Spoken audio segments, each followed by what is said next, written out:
नमस्कार दोस्तों, मैं डॉक्टर श्याम प्रकाश आप सभी लोगों का अपने यूट्यूब चैनल आरके वर्ल्ड में हार्दिक स्वागत करता हूं।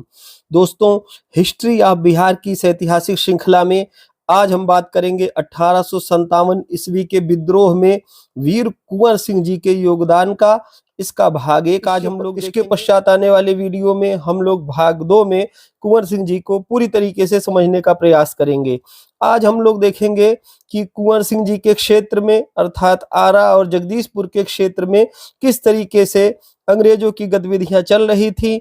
पटना में क्या था, दानापुर में क्या था, जगदीशपुर में क्या था और कैसे कैसे पृष्ठभूमि बन रही थी वीर कुंवर सिंह जी के 1857 की इस क्रांति में कूदने की। तो यदि आप लोगों ने मेरे चैनल को लाइक सब्सक्राइब नहीं किया है तो लाइक सब्सक्राइब कर लें, बेल का बटन दबा दें जिससे कि मेरे आने वाली वीडियो की नोटिफिकेशन आपको सबसे पहले प्राप्त हो सके। तो चलिए दोस्तों, 1857 ईस्वी के विद्रोह के बिहार क्षेत्र के पुरोधा वीर कुंवर सिंह जी का जन्म 13 नवंबर 1777 ईस्वी को बिहार के भोजपुर जिले के जगदीशपुर रियासत में हुआ था।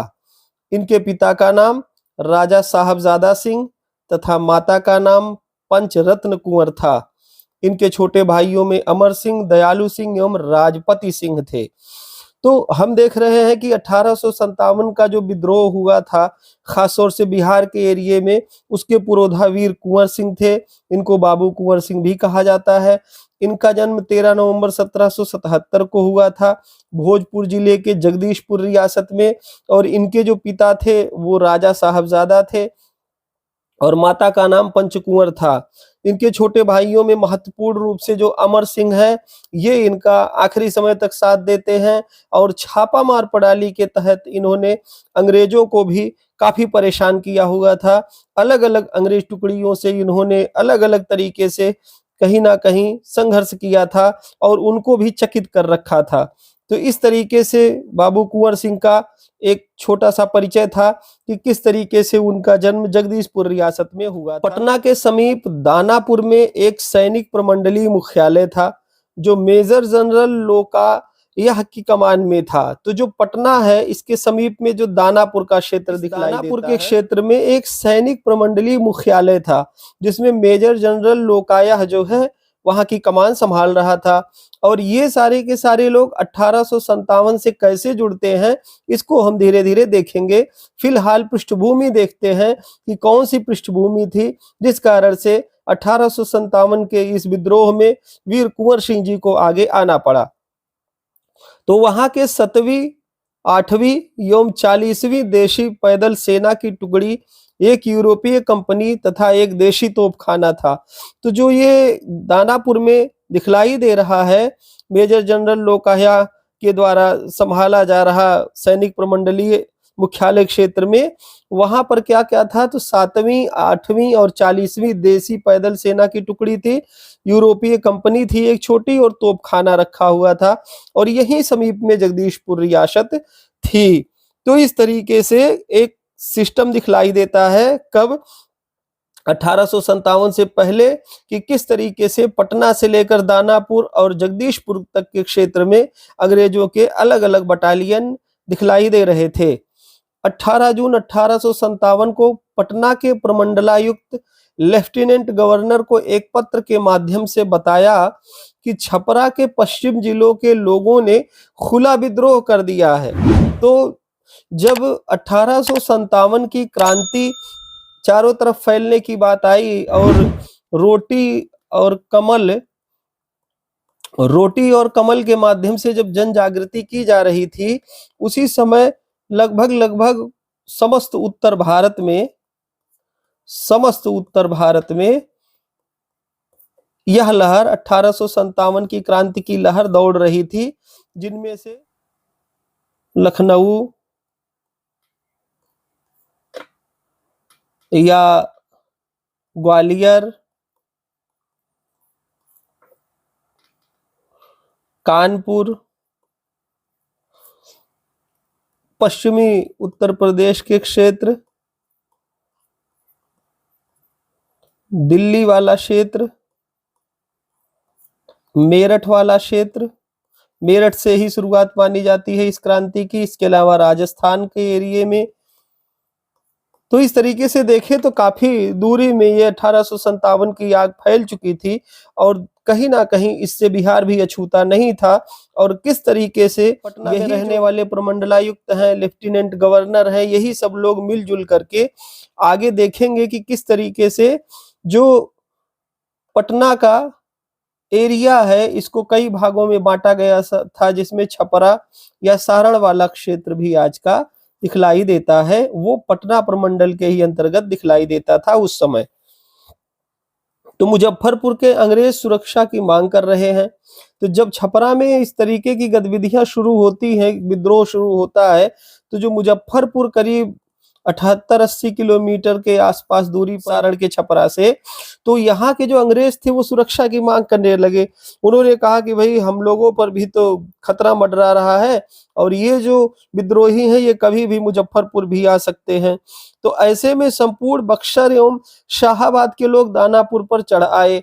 तो जो बक्सर और शाहाबाद के एरिए के थे लोग, वो सारे के सारे विद्रोही दानापुर उस क्षेत्र में चले गए जहां पर वो बटालियन रखी हुई थी, तोपखाना और यूरोपीय कंपनी दिखलाई दे रही थी। क्या होता है, अंग्रेज आयुक्त टेलर ने पटना प्रमंडल के मुख्य मुख्यालयों, तो पटना प्रमंडल के अंतर्गत छपरा, आरा, मुजफ्फरपुर, गया तथा मोतिहारी। अब आप समझ सकते हैं कि पटना प्रमंडल कितना बड़ा था। आरा, छपरा, आरा, मुजफ्फरपुर, गया तथा मोतिहारी, लगभग लगभग पूरा उत्तर बिहार आ जा रहा है, के अधिकारियों को अंग्रेज विरोधी विद्रोहों को कठोरता पूर्वक दबाने का आदेश दिया।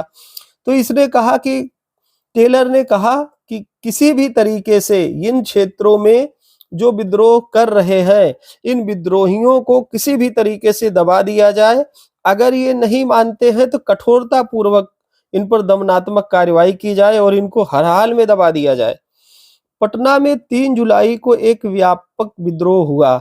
बिहार के क्षेत्र के अफीम अभिकर्ता का मुख्य सहायक डॉक्टर आर लॉयल सैनिकों के साथ विद्रोह दबाने गया, किंतु मारा गया। अब इतना आक्रोश था लोगों में कि 3 जुलाई को पटना में ही विद्रोह शुरू हो गए।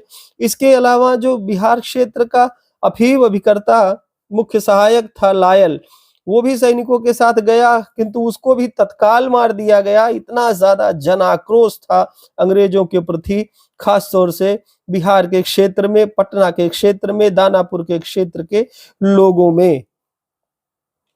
ये जो मेजर होम्स है, इसने रजवाड़ों को विद्रोहियों को ढूंढने तथा गश्त लगाने को कहा। तो मेजर होम्स ने कहा कि जितने रजवाड़े हैं, राजा उपाधि धारण किए हुए लोग हैं, राजा उपाधि धारण किए हुए हैं, राय बहादुर की उपाधि धारण किए हुए लोग हैं, इन लोगों का क्या काम है कि जो इनके घोड़े हैं, इन घोड़ों पर सवार होकर के ये बस एक ही काम करें, विद्रोहियों को ढूंढने का, कि विद्रोहियों को किसी तरीके से ढूंढ करके लाया जाए और फिर उनको दंडित किया जाए। यह काम सौंपा गया रजवाड़ों को कि गश्त लगाइए और ढूंढिए, क्योंकि ये विद्रोही कहीं ना कहीं ब्रिटिश सेना के लिए खतरा है। मेजर होम्स के अत्याचारों से तंग आकर 4 सैनिकों ने 25 जुलाई 1857 ईस्वी की संध्या को उसे पत्नी सहित मार डाला। तो मेजर होम्स जो है ये काफी अत्याचार कर रहा था। बिहार से लेकर गोरखपुर तक के क्षेत्र में ये खूब अत्याचार मचा रहा था। विद्रोहियों को ढूंढने के लिए इसने कई सारे घरों में आग लगा दिया, तोड़ फोड़ किया। जहां भी पता चला कि विद्रोही छिपे हुए हैं, वहां के लोगों को बख्शा नहीं गया, बहुत सारे लोगों को फांसी तक दे दी गई। इस तरीके की स्थिति बन गई थी मेजर होम्स के समय। और होम्स के इन अत्याचारों से त्रस्त होकर के 4 सैनिकों ने 25 जुलाई 1857 की संध्या को उसको उसकी पत्नी सहित मार डाला, क्योंकि वो काफी ज्यादा अत्याचार मचा रखा था। इसके अतिरिक्त 12वीं अश्वारोही के जवानों ने डिप्टी पोस्ट मास्टर बेनेट तथा उसकी पत्नी गार्नर की उनके पुत्रों समेत हत्या कर दी।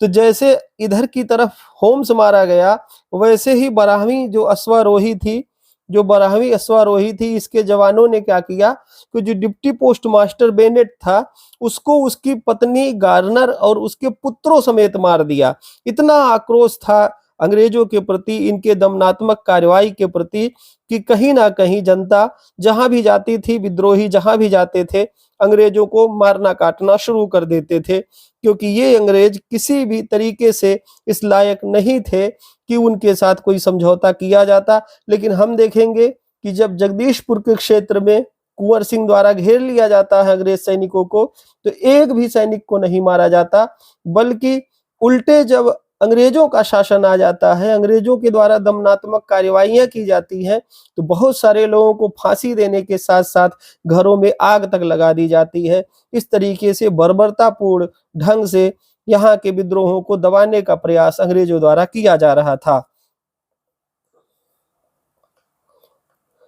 कंपनी सरकार ने 30 जुलाई 1857 ईस्वी को पटना एवं शाहाबाद जिलों में फौजी कानून लागू कर दिया।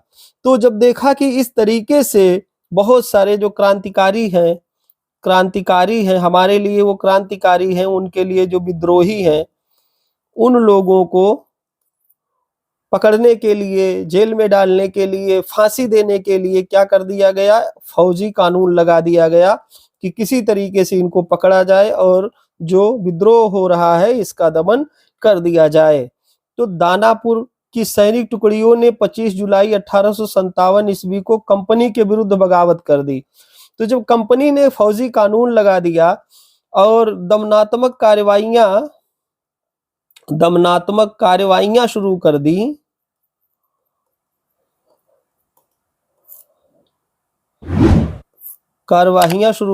तब क्या किया, जो सैनिक टुकड़ी थी इसने 25 जुलाई को एक बड़ा विद्रोह कर दिया, बगावत शुरू कर दी कि आप लोग हम पर जबरन दबाव डाल रहे हैं।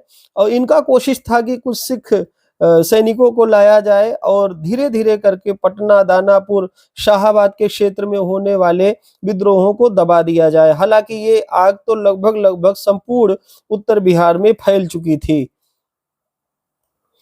26 जुलाई को वे शाहाबाद जिले में प्रवेश कर गए। यहाँ के जमींदार कुंवर सिंह के नेतृत्व में कंपनी सरकार को संगठित चुनौतियों का सामना करना पड़ा। तो हम देखते हैं कि जो कंपनी सरकार के विरुद्ध बगावत करने वाली सैनिक टुकड़ी थी, 25 जुलाई को उसने दानापुर में विद्रोह किया था, वो 26 जुलाई को पहुंच जाती है शाहाबाद। यहाँ भेंट हो जाती है यहाँ के जागीरदार जो थे वीर कुंवर सिंह से, और कुंवर सिंह जो है इनका नेतृत्व करने लगते हैं। इसीलिए कहा गया कि एक सुसंगठित चुनौती का सामना यहाँ पर अंग्रेजों को करना पड़ा। वीर कुंवर सिंह ने वीरतापूर्वक लड़ाई करना शुरू कर दिया, और जो आई हुई दानापुर से सैनिक टुकड़ी थी उसने भी बड़ी वीरता के साथ लड़ाई की। इस तरीके से देखें तो काफी अच्छे तरीके से वीर कुंवर सिंह अपने क्षेत्र को प्रोटेक्ट करते दिखलाई देते हैं। पटना आयुक्त सैमुअल ने बंगाल सरकार को पत्र लिखकर इस बात की सूचना दी। तो जो सैमुअल है पटना का आयुक्त, इसने कहा कि भाई हमारे यहाँ इस तरीके की घटना हो रही है, दानापुर में भी विद्रोही आए थे, वो विद्रोही शाहाबाद की तरफ गए हैं, और वहाँ कुंवर सिंह नाम का एक जागीरदार है जो इन लोगों के साथ मिल गया है, और अब देखें तो वो विद्रोह का नेतृत्व भी कर रहा है, तो अब हम लोग क्या करें। इस विषय में कई और लोगों ने भी चर्चा किया हुआ था पटना के आयुक्त से कि धीरे धीरे करके जो कुंवर सिंह है वो आगे बढ़ेंगे। क्यों? क्योंकि वो संगठित हो रहे हैं, ऐसा मालूम देता है कि वो कंपनी सरकार के खिलाफ खड़े हो सकते हैं। तो जो गया के मजिस्ट्रेट थे ए मनी तथा आरा के जो मजिस्ट्रेट थे एच.सी. लेक, इन दोनों लोगों ने पटना आयुक्त को एक पत्र लिखा जिसमें यह जिक्र किया था कि उन्हें शक है कि कुंवर सिंह बगावत कर सकते हैं। तो मैंने जैसा पहले ही कहा कि कुंवर सिंह की गतिविधियों से लग रहा था कि वो बगावत करेंगे और विद्रोहियों का साथ देंगे। इस बात का जिक्र गया के मजिस्ट्रेट ए मनी और आरा के मजिस्ट्रेट एच.सी. लेक ने भी किया था। पटना आयुक्त को पत्र लिख करके यह जानकारी प्रदान की थी कि कुंवर सिंह पर भरोसा नहीं किया जा सकता है।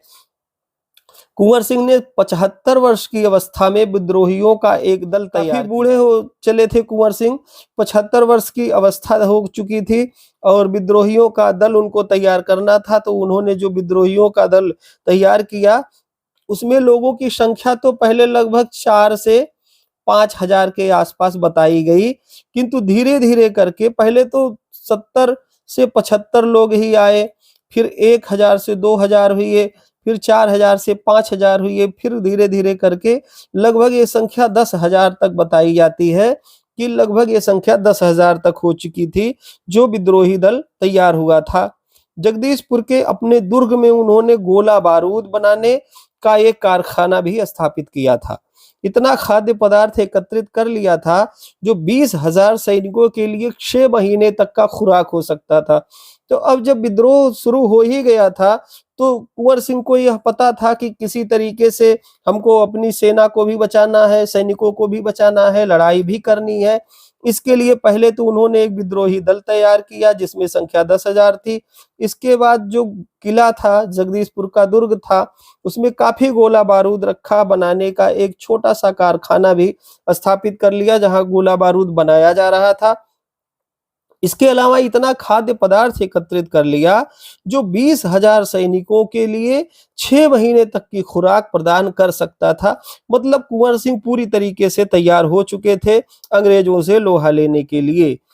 कुंवर सिंह के प्रमुख अनुयायी, अब देखते हैं कि इनके कौन कौन से अनुयायी, तो जो सहायकों में देखते हैं, अनुयायियों में देखते हैं उनके भाई अमर सिंह, भतीजे रथमंजन सिंह, निशान सिंह, हरिकिशन सिंह तथा जय कृष्ण सिंह, शाहाबाद के 4 जमींदार नरहन सिंह, जोहन सिंह, ठाकुर दयाल सिंह, विश्वेश्वर सिंह, एक मुसलमान वकील एवं एक अन्य मुसलमान। इन दोनों मुसलमानों को इन्होंने बाद में अपने यहाँ मजिस्ट्रेट और जागीर में स्थान दिया हुआ था। तो इस तरीके से कुंवर अमर सिंह थे, इन्होंने बाद में चल करके इनके बाद कुंवर सिंह के बाद अंग्रेजों से लोहा लिया था। तो कुंवर सिंह ने दोनों मुसलमानों को अपने जागीर का मजिस्ट्रेट बना रखा था। कुछ समय पश्चात कंपनी सरकार ने इन्हें फांसी दे दी। तो जो ये मुसलमान दोनों थे, जो मजिस्ट्रेट थे, जागीरदार बनाए गए थे छोटे, इन दोनों को अंग्रेजों ने पकड़ा और इनके ऊपर अभियोग चलाया और कहा कि इनके काम ठीक नहीं है और इनको फिर फांसी पर चढ़ा दिया गया। तो कंपनी सरकार ने इनको मरवा दिया। आगे देखें तो सोमवार 27 जुलाई को दानापुर के सैनिकों के सहयोग से कुंवर सिंह के सैनिकों ने अंग्रेज सैनिकों को, सोमवार का दिन था 27 जुलाई को, दानापुर के सैनिकों ने क्या किया कि कुंवर सिंह के सहयोग से अंग्रेज सैनिकों को घेर लिया। तब कैप्टन डनबर ने उनकी सहायता के लिए दानापुर से लगभग 500 यूरोपीय एवं सिख सैनिकों को आरा भेजा, किंतु 29-30 जुलाई को वे पराजित हो गए। तो अब दानापुर से लेकर के जगदीशपुर तक के क्षेत्र में पूरी तरीके से आग फैल चुकी थी। दानापुर क्षेत्र से जो सैनिक आए हुए थे वो कुंवर सिंह के साथ मिल करके अंग्रेज सैनिकों को घेर लेते हैं। कैप्टन डनबर जो होता है वो सहायता के लिए अपने सैनिकों को दानापुर से लगभग 500 यूरोपियों और सिख सैनिकों को भेजता है, लेकिन ये सब मिल करके भी लड़ाई नहीं जीत पाते हैं। लड़ाई अंततः कुंवर सिंह की होती है और दानापुर से जो आए हुए विद्रोही सैनिक थे उनकी होती है। इस तरीके से 29-30 जुलाई को पूरी तरीके से अंग्रेज सैनिक पराजित हो जाते हैं। आरा कुंवर सिंह के अधिकार में पुनः आ गया। तो जो अंग्रेज सैनिक छीनने में लगे हुए थे, एक प्रकार से छीन ही लिए थे, उसको कुंवर सिंह प्राप्त करने में सफल हो जाते हैं। अब कुंवर सिंह ने आरा में 2 थाने स्थापित किए, जैसा कि अंग्रेजों ने बना रखा था उसी तर्ज पर। एक पश्चिमी था जिसमें शेख गुलाम याहिया को मजिस्ट्रेट तथा जो पूर्वी थाना था उसमें जमींदार शेख मोहम्मद अजीजुद्दीन को नियुक्त किया गया था। तो इस तरीके से देखें तो जगदीशपुर क्षेत्र को बचाने के लिए, या ये कहें कि अपनी रियासत को बचाने के लिए कुंवर सिंह लगे हुए थे और सहयोग के साथ जो विद्रोही और दल थे उनके सहयोग के साथ वे अंग्रेजों से लोहा ले रहे थे और धीरे धीरे करके वो रियासत पर भी कब्जा कर लेते हैं। आगे क्या होगा अंग्रेज सैनिक आगे क्या करेंगे, क्या कुंवर सिंह की रियासत बचेगी, उनको कहीं भागना पड़ेगा, क्या होगा, अमर सिंह क्या करेंगे, थोड़ा ब्रीफली उनको भी देखने का प्रयास है। हम अगले वीडियो में डिस्कस करेंगे और पूरी तरीके से समझने का प्रयास करेंगे बाबू कुंवर सिंह को कि कुंवर सिंह किस तरीके से 1857 की क्रांति में अपना अहम योगदान देते हैं। आप लोग मेरे साथ इस वीडियो में अंत तक बने रहे, इसके लिए आप सभी लोगों का बहुत बहुत धन्यवाद।